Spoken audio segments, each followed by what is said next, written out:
and said, which tribe will my leaders come from? Which tribe will get the priesthood? God didn't just pick at random which tribe would become the tribe of the priests. The Levites are chosen to fill this special role, the role of the priest, because of their loyalty to Yahweh. Because they were wholly devoted to Him when all the other tribes were not. This happens most notably at the foot of Mount Sinai. You remember the story in Exodus chapter 32, I hope, where at the foot of Mount Sinai, Moses is on the mountain receiving the tablets of stone that bear the law of God written on it by the hand of God. And while Moses is up there receiving the law of God, at the foot of the mountain, the Israelites are building a golden calf. You remember the story. After that, Moses walks down the mountain. He's so enraged by what he sees, he crushes the stones, he confronts the people of Israel. But this is what the text says. This is from Exodus chapter 32, beginning in verse 26. Then Moses stood in the gate of the camp and said, whoever is for Yahweh, come to me. And all the sons of Levi gathered to him. He said to them, thus says Yahweh, the God of Israel, every man of you put his sword upon his thigh and go back and forth from gate to gate in the camp and kill every man his brother and every man his friend and every man his neighbor. So the sons of Levi did as Moses instructed, and about 3,000 men of the people fell that day.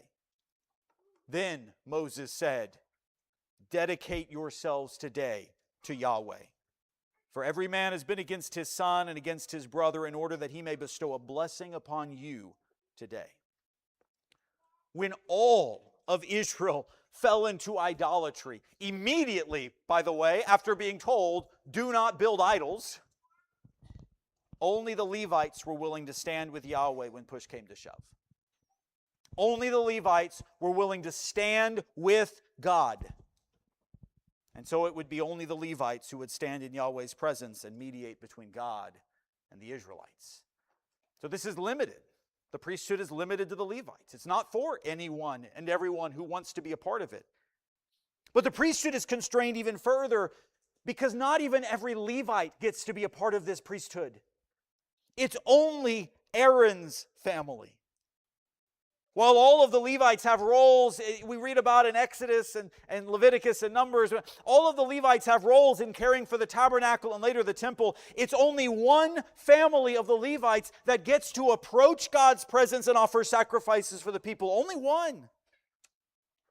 Yahweh spoke directly to Aaron in Numbers chapter 18, verses 6 and 7.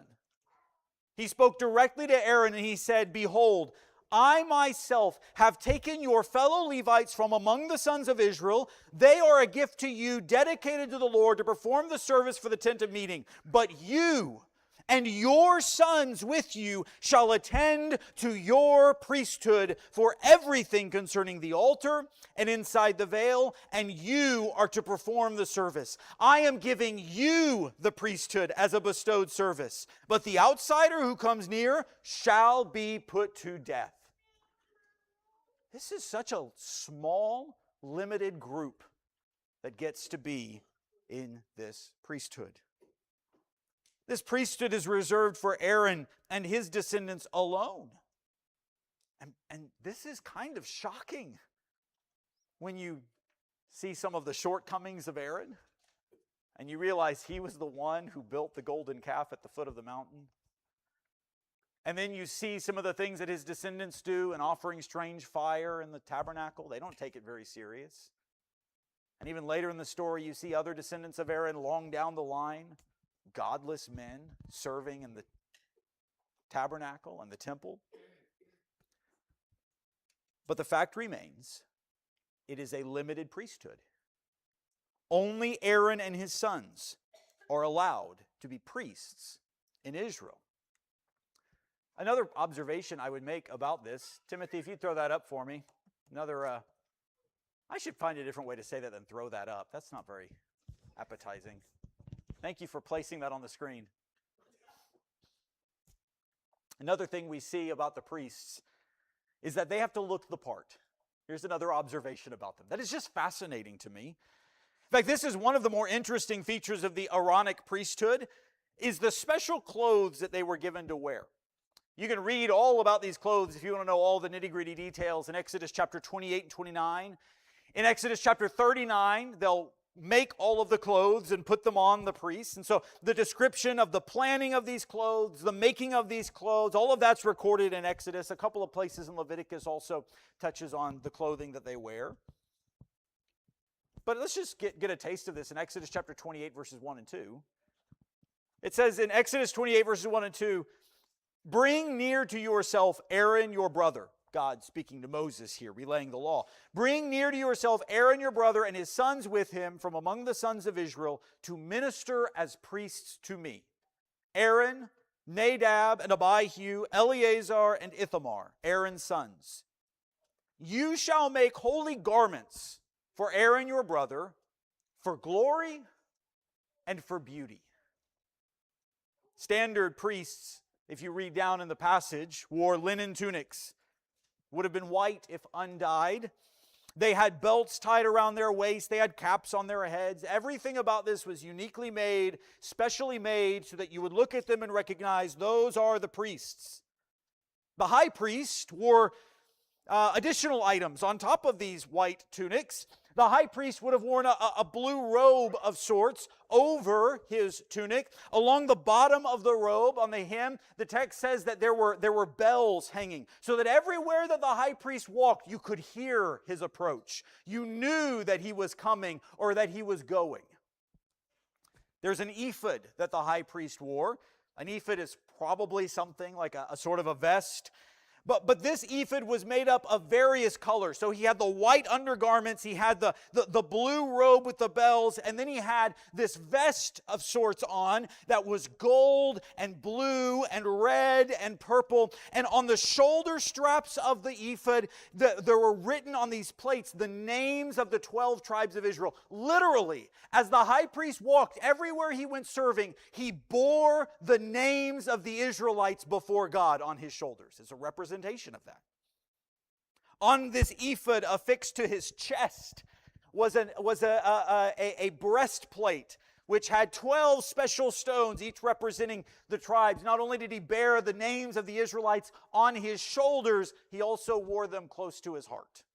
This man represented Israel as he approached God. And on his hat, on his turban, on the cap that he wore, there was a golden plate. All of this is in Exodus 28 and 29. A golden plate that said, "Holy to Yahweh," indicating who he belonged to.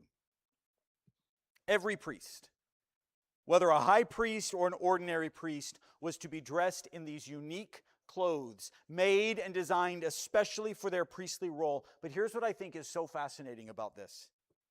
Twice in Exodus chapter 28, once in verse 2 and once in verse 40, the clothes are said to be for glory and for beauty. Now, these clothes definitely should have been something special to see, right? They would have been costly and valuable. They would have been unique. Nobody would have worn anything like them. Their vibrant colors would have been attractive. Like it would have been something special to see. Not everybody has robes like these. But this goes beyond simply good-looking clothes. This isn't a fashion statement. These clothes were for glory. Can I tell you something about that word? Everywhere else in the book of Exodus that word is used, glory, everywhere else in the book of Exodus, it's used to describe Yahweh's glory. So there's a couple of places that's used, for instance. When Israel leaves Egypt, you'll remember they're led out by a pillar of cloud by day and a pillar of fire by night. And that cloud of smoke that leads Israel out is called Yahweh's glory. That's how it's described. In chapter 24, verse 16, when they get to Mount Sinai and they see the storm and the fire and the smoke descend upon the mountain, that is called the glory of Yahweh. Later on in the book, in Exodus chapter 33, when Moses asks to see Yahweh, You remember, and God says, sure, but I'm going to put my hand here and I'll pass by you. What God says is, I will allow my glory to pass by you. And in Exodus chapter 40, verse 34, when the tabernacle is completed, the glory of Yahweh enters the temple. The word glory in Exodus only refers to Yahweh except for two places when it describes the priest's clothes. The only time in Exodus that this word is used of a human is when the priests are in their clothes. They are glorious. While they're serving Yahweh, these priests literally bear the image of the glory of their God. For a moment, they look like God. For a moment, while they're wearing these clothes, they do what Adam and Eve were supposed to do in God's original sacred space. They bear God's glory, and they bear it well.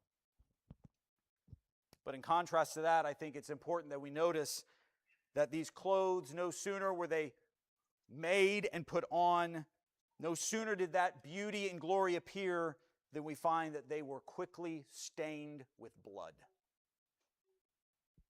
In Leviticus chapter 8, verse 30, the text says, "So Moses took some of the anointing oil, some of the blood which was on the altar, and sprinkled it on Aaron, on his garments, on his sons, and on the garments of his sons with him."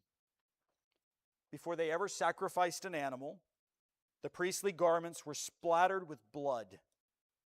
And then every time after that they would sacrifice an animal on behalf of an Israelite who had sinned, they would quite symbolically bear the blood of guilt on their glorious clothing. The clothes which reflect God's glory also serve as a constant reminder of the sin that continues to keep humanity out of God's sacred space.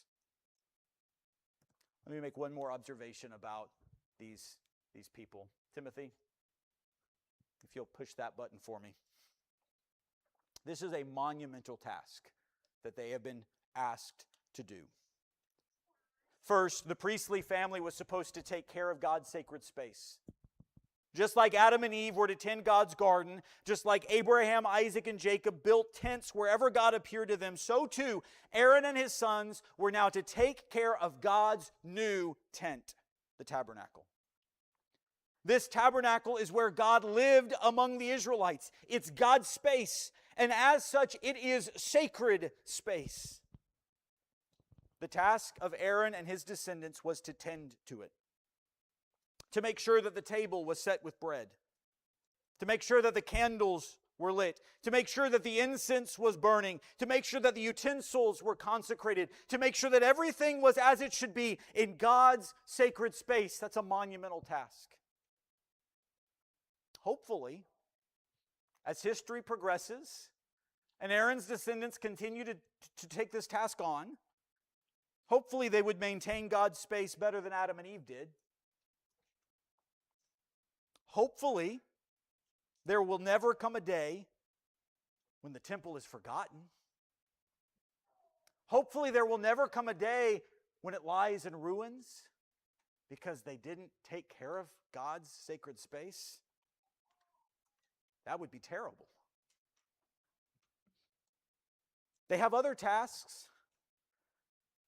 They're supposed to take care of sacred space. The priestly family was also supposed to teach Israel Yahweh's law. This was an expectation that God placed on them. You will teach my law to the people.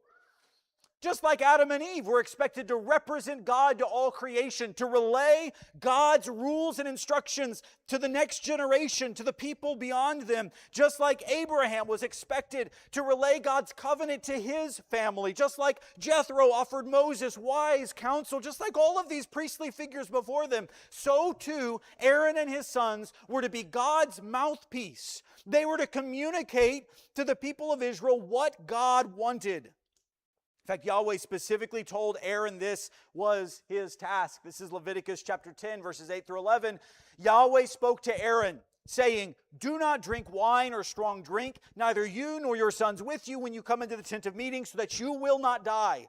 It is a perpetual statute throughout your generations, and so as to make a distinction between the holy and the profane." Later on in the Bible, when the law of God is lost in the temple,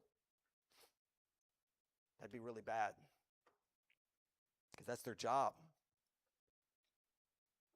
Third, the priestly family's monumental task was not just to take care of sacred space. It wasn't just to teach the law to the people. The monumental task was also to help Israel approach God's presence.